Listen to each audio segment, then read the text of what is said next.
Assalamualaikum warahmatullahi wabarakatuh. Apa kabar saudara-saudaraku umat manusia di seluruh dunia? Semoga sehat. Ya, di tengah musim hujan yang kadang dingin, kadang seharian mendung. Dan juga yang penting sebenarnya sekarang juga musim durian. Nah, sekarang saking murahnya mungkin ada yang kebanyakan makan durian. Ya kan? Samping enaknya juga ada mungkin mitos atau cerita orang-orang berkaitan dengan bahayanya durian. Awas kolesterol, awas darah tinggi, dan sebagainya. Itu biasanya menjadi warning ya bagi orang yang mau makan durian. Untungnya sih kita tidak susah lah ya dalam 1 tahun itu makan durian terus. Yang bisa kita lakukan ya karena musimnya setahun sekali, paling ya sebulan, 2 bulan, 3 bulan kan. Habis itu kita tidak makan durian lagi. Artinya ya kita tidak terlalu khawatir lah bahwa kita kita akan mendapatkan efek negatif karena konsumsi jangka panjang. Walaupun begitu menarik sebenarnya untuk melihat apa itu durian, gitu ya. Nah, kan ini sebagai sebuah makanan, maka yang paling penting kita harus pahami komposisinya. Dari komposisi ini baru kita bisa menduga apa yang akan terjadi. Ya, dan juga di Malaysia dan Thailand sebenarnya yang penelitiannya banyak maju tentang durian, ya kita juga ada. Nah, karena itu pada kesempatan ini pertama akan coba saya sampaikan tentang komposisi dari durian. Dari situ nanti saya akan coba bahas kira-kira kalau makan durian apa dampaknya dan juga membandingkan dengan hasil penelitian yang sudah dilakukan orang. Dari sisi komposisi, ya, durian ini dari gizi makro ya, dari energi, protein, kemudian lemak dan karbohidrat. Datanya ini sangat variatif ya, karena ada beberapa data varietas Malaysia, varietas Thailand dan Indonesia. Ya, nah kalorinya untuk setiap 100 gram flesh dagingnya doang ya, 1 on dagingnya itu sekitar 150-an lah ya, 150 kalori ya kalau kita makan 1 on daging durian. Dan ini berasal dari mana? Dari lemak, karbohidrat dan proteinnya. Sebenarnya kadar proteinnya sih nggak tinggi ya, sekitar 2 dan 1. Yang relatif tinggi ya untuk di varietas tertentu itu sebenarnya lemak dan gulanya ya. Lemak pada buah durian itu berkisar antara 2 sampai 5 ya, tergantung pada varietasnya. Varietas Indonesia itu relatif rendah ya, antara 1 sampai 2,9 ya. Yang tinggi ini ada namanya varietas Ajmah ya, sedangkan Matahari, kemudian Hejo dan Soekarno itu rendah relatif. Tetapi untuk di Thailand itu lebih tinggi lagi ya, di atas 3 bahkan mendekati 5. Jadi sekali lagi tergantung pada varietasnya. Nah, apa lemak yang ada pada durian? Lemak itu sebenarnya banyak jenisnya. Asam lemak, yang pernah dengar asam lemak jenuh, tidak jenuh. Nah itu. Jadi ada data yang menunjukkan bahwa komposisi asam lemak jenuh dan tidak jenuh pada durian itu seimbang. Dan yang asam lemak ini yang paling dominan itu yang tinggi kadarnya adalah asam palmitat. Palmitat itu banyak ditemukan pada tubuh manusia. Kemudian yang juga ada data yang menunjukkan syarat ini asam lemak yang banyak pada hewan ya. Kemudian ada juga publikasi yang menunjukkan asam oleat ya. Ini adalah asam lemak tidak jenuh omega 9. Itu dari sisi lemak ya. Kita soroti lemaknya karena nanti menarik ini. Ya. Kemudian ini hasil penelitian di Banyuwangi terhadap 10 jenis varietas ya. Kalau kita lihat data Banyuwangi ini dengan satuan yang sama, lemaknya rendah. 10 varietas, ada Serat, Pink, Talun, Musang, Pasan, Red, Pelangi, Red King, White, ini ada 10, itu semua di bawah 1%, bahkan di bawah 5% kadar lemaknya. Yang tinggi adalah total gulanya. Total gula ini sama sebenarnya dengan hasil penelitian yang di Malaysia dan Thailand. Total gulanya itu mencapai sekitar 12-13%. Bahkan ada varietas tertentu ya, ini Red Horny Jamila namanya, itu sampai 21%. Kemudian ada yang Red King ya, menurut penelitinya itu memang manis ya, manis duriannya, itu sampai 22,5%. Itu juga ditemukan di Thailand ya.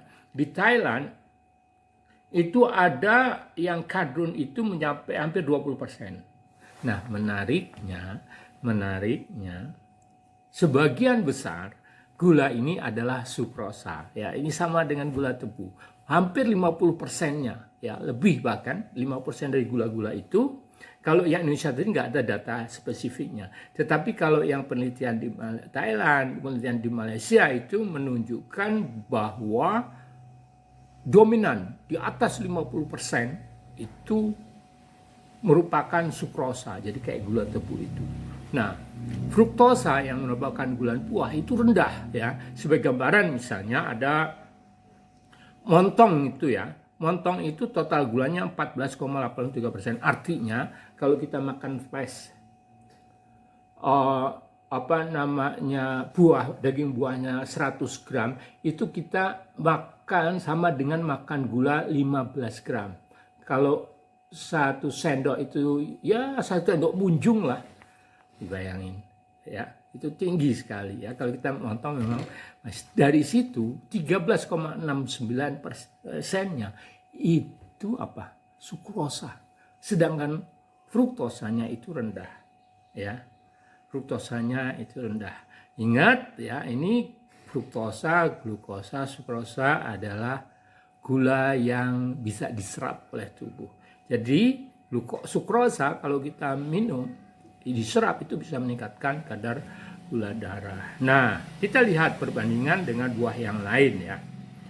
Kalau anggur, fruktosa, glukosa, sukrosa itu setara, rata-rata 2,7 kali. Jadi semua komposisinya itu sama. Kemudian semangka, nah yang semangka ini yang menariknya proporsi tertinggi itu fruktosa. Jadi wajar kalau semangka, ingat glukosa, fruktosa, sukrosa, yang kemanisannya tinggi itu fruktosa. Jadi kalau semangka manis itu wajar karena fruktosanya tinggi. Sedangkan jeruk itu sukrosa 2 kali lipat dibandingkan dengan fruktosa dibandingkan dengan glukosanya. Nah, ini yang di apel. Di apel itu antara fruktosa dan sukrosa sama. Jadi yang jenis gulanya dari anggur, semangka, jeruk, apel yang jenis gula sukrosanya paling tinggi itu adalah pada durian. Oke ya, ini dicatat. Nanti kita jadi bahas. Kita bisa perkirakan dari komposisi ini. Kemudian tadi asam lemak saya sudah sampaikan ya, lemak tadi. Kemudian dari kadar mineral. Ini ada yang luar biasa. Ya. Mineral yang paling kaya adalah potasium atau kalium. Ya. Kalium itu apa sih gunanya? Mungkin saudara-saudaraku pernah dengar, oh dia darah tinggi makan sayuran. Nah yang diharapkan itu sebenarnya konsumsi yang tinggi dari kalium. Ini lawannya dengan natrium. Ya. Kalau kalium masuk, natrium dipompa keluar, itu NaK-PAM namanya, pompa NaK. Jadi kalau kita bisa masukkan kalium dalam tubuh kita, maka banyak Na yang dikeluar. Ingat, orang darah tinggi disuruh mengurangi konsumsi garam. Jadi untuk mengeluarkan Na dimasukkan K. Biasanya yang paling tinggi itu adalah pisang. Nah, durian lebih tinggi dari pisang. Ini ada data dari US Department of Agriculture ya. Tahun 2010 itu menyatakan kalau durian itu lebih tinggi dibandingkan dengan pisang. Padahal pisang yang kita anggap sebagai kalium tinggi. Nah, nanti kita bahas. Yang lain juga ada magnesium, Zn juga lengkap ada di situ ya. Magnesium, Zn itu nanti kaitannya dengan mineral-mineral yang memperkuat sistem antioksidan ya. Kemudian dari serat pangan.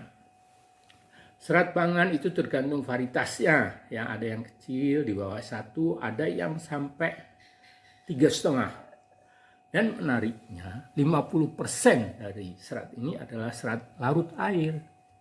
Ya. Dan kalau sampai 2% itu artinya dalam 100 gram kan ada 2 gram. Ya lumayan lah, 1 on 2 gram itu lumayan. Ya. Walaupun yang ideal itu konsumsi kita itu 25 gram ya per hari.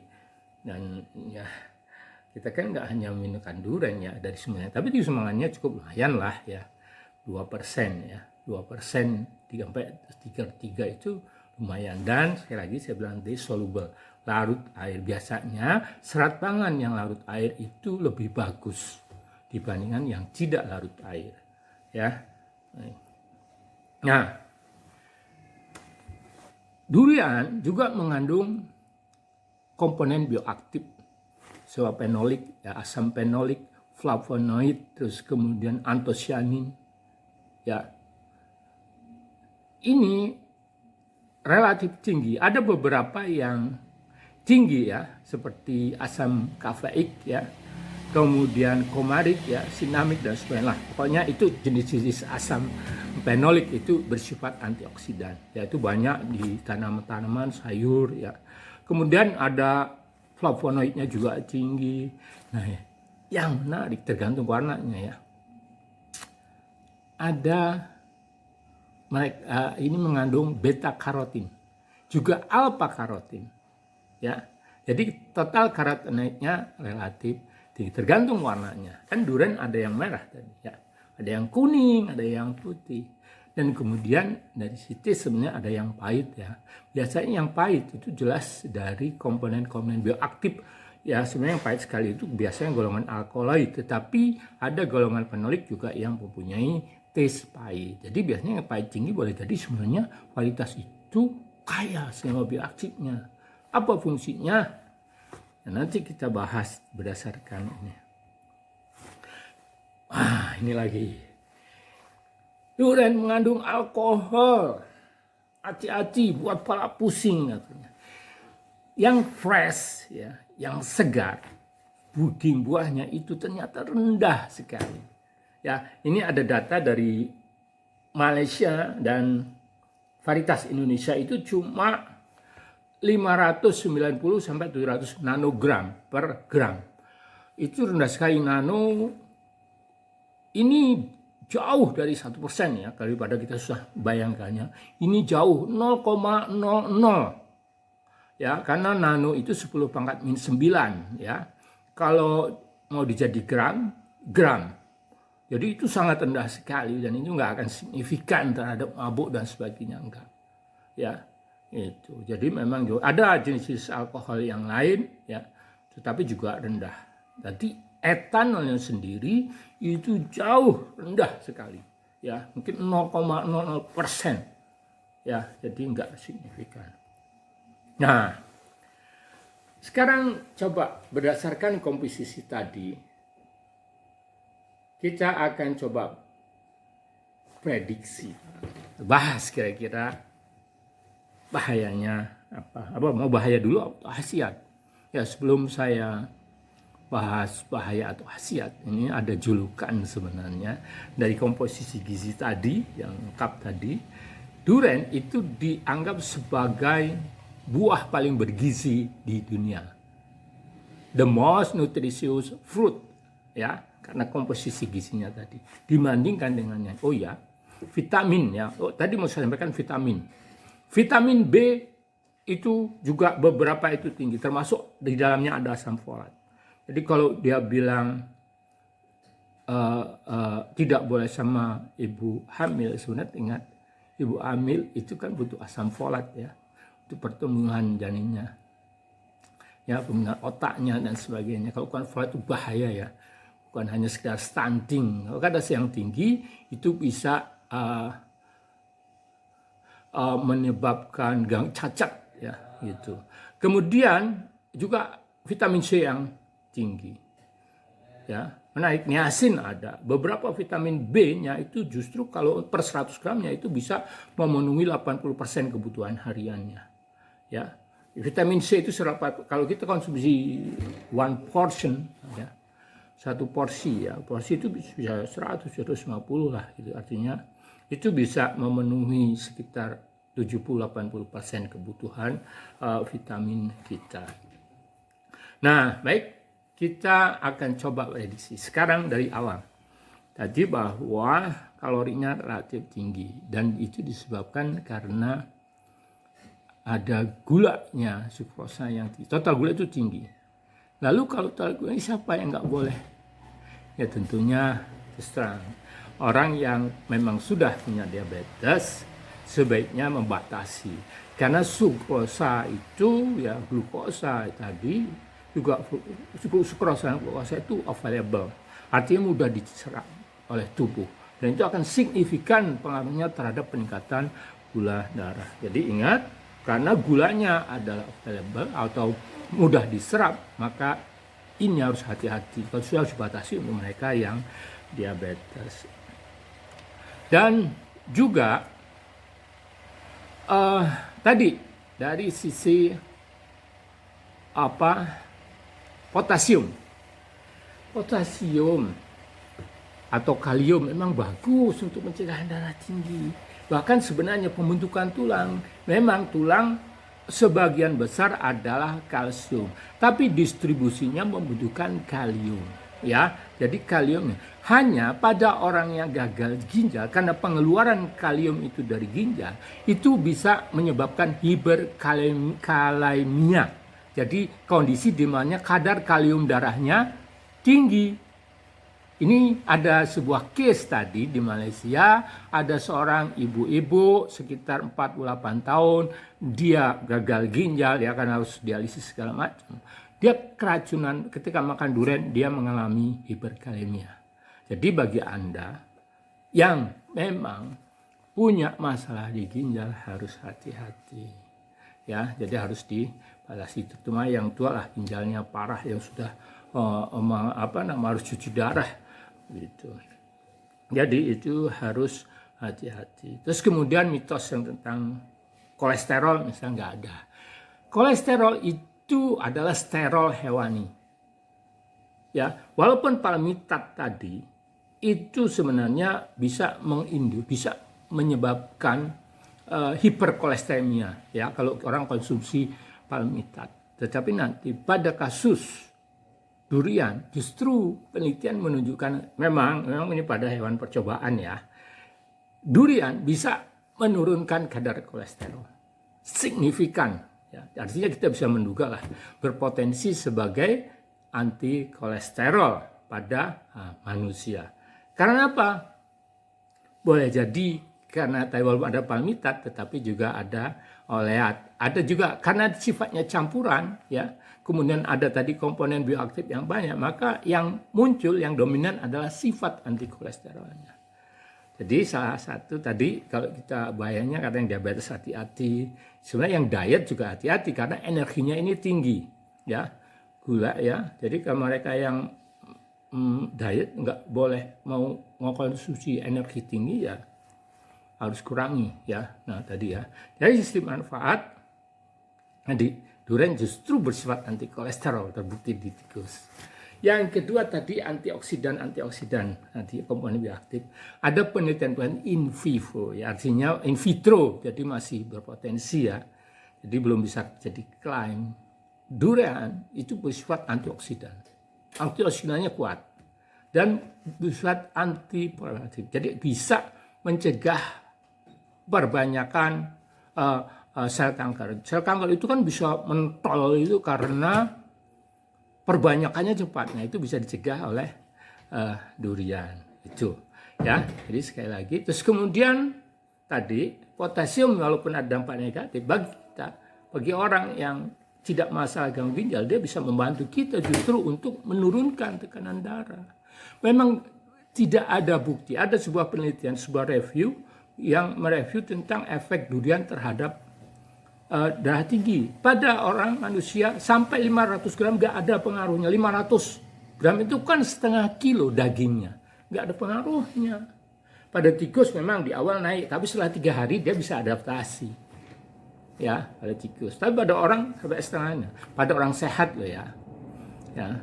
Jadi sebenarnya karena data itu tadi, sang peneliti ini selalu itu menyarankan untuk yang sudah kena hipertensi suruh hati-hati, jangan terlalu banyak. Bagi orang sehat it's okay. Ya, gitu. Jadi itu tadi. Nah, kemudian apalagi potasiumnya tadi kan sebenarnya juga mempunyai anti hipertensi. Kemudian, nah saya kira itu jelas, semoga jelas, dan nggak ragu lagi untuk makan durian. Jangan kaitkan dengan pusing karena alkohol, jangan kaitkan dengan kolesterol karena tidak ada kolesterolnya, bahkan bersifat anti kolesterol. Jangan kaitkan apalagi darah tinggi, karena itu tidak ada bukti dan mengandung potasium yang justru bagus untuk orang yang darah tinggi. Ya, jadi semoga ini membuat kita paham tentang durian. Ya, sekali lagi semoga ini bermanfaat. Kalau bermanfaat, tolong dibagikan ke mereka yang suka durian, biar tenang dia makan duriannya. Nah, bagi yang dekat rumahnya dengan saya, silahkan duriannya bagikan ke saya. Like, subscribe, dan share ya. Terima kasih. Semoga bermanfaat. Assalamualaikum warahmatullahi wabarakatuh.